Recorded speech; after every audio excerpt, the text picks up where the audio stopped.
Frères et sœurs congolais, lorsque je suis arrivé au pouvoir, le pays était dans une situation de crise.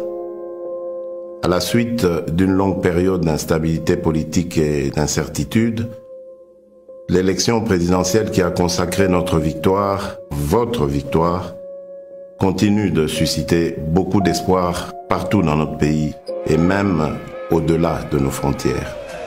Le jour de mon investiture, je vous ai bien entendu me rappeler « Félix, Papa Lobaki, le peuple d'abord ». Les défis de notre pays sont immenses. Les problèmes sont multiples, mais il n'est pas impossible d'y remédier et de commencer ainsi à changer les choses, à changer notre mode de vie en société. Pour engager le changement, dans le contexte politique particulier de la période après l'investiture, nous avons commencé à travailler avec les moyens à notre disposition. Pourquoi? Parce que face au désir ardent de changement immédiat qui traverse tout le pays, nous avions décidé de ne pas croiser les bras en spectateurs passifs. Pourquoi? Parce que quand on veut changer les choses, on n'attend pas de réunir toutes les meilleures conditions. Nous avons lancé le programme des 100 jours. Ce programme ne va sûrement pas résoudre tous nos problèmes en quelques mois, mais il est un début de solution. Nous avons commencé à doter nos villes de certaines infrastructures routières et d'apporter les réponses dans la production agro-industrielle ainsi que dans le domaine de la santé et dans bien d'autres.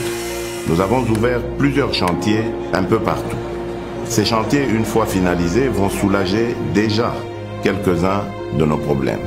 Certains d'entre nous pourront ainsi rentrer plus tôt chez eux et sans subir le stress des embouteillages, ou voyager plus facilement d'une ville à une autre, ou évacuer plus rapidement leurs produits et les acheminer vers d'autres marchés pour les vendre plus vite. D'autres vont enfin avoir accès à l'éclairage public, à l'électricité, à l'eau dans leurs habitations.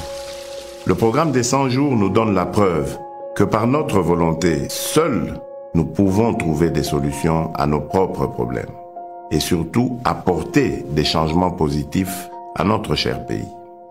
Le grand changement que nous attendons, le changement que vous souhaitez, ne sera possible que si chacun de nous tous, Congolaises et Congolais, adopte la même attitude responsable face aux problèmes et défis qui sont les siens, qui sont les nôtres. Le vrai changement commence par chacun et chacune d'entre nous.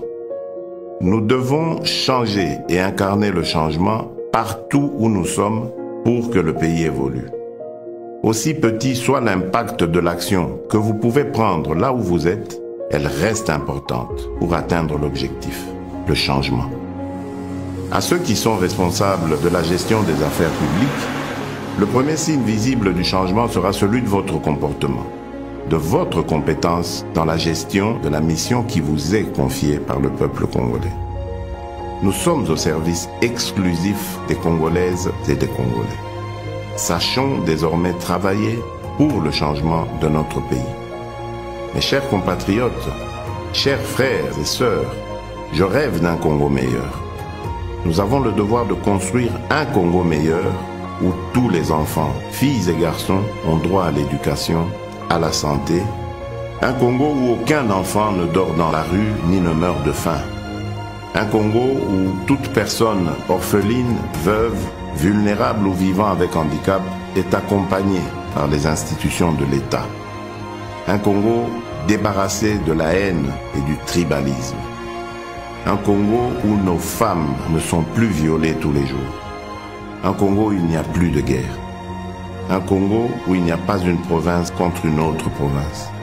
Un Congo où il n'y a pas ceux de là-bas et ceux d'ici. Un Congo où il n'y a pas ceux d'une église contre ceux d'une autre église. Un Congo où il n'y a pas un camp politique contre un autre camp politique. Je veux un Congo où il n'y a qu'un seul camp, le camp des Congolais unis et fiers de notre riche diversité. Un Congo de changement des mentalités. Nous avons le devoir de porter le grand rêve et de redonner de la grandeur à notre pays. De bâtir un Congo debout et digne, un Congo des travailleurs responsables, vigilants et gardiens de nos lois. C'est le Congo que je veux pour nous tous. C'est ce Congo-là, notre Congo, pour lequel vous m'avez donné le mandat. Ce Congo est possible si nous acceptons de changer dès à présent. Oui, ce Congo est possible. Que Dieu bénisse la République démocratique du Congo.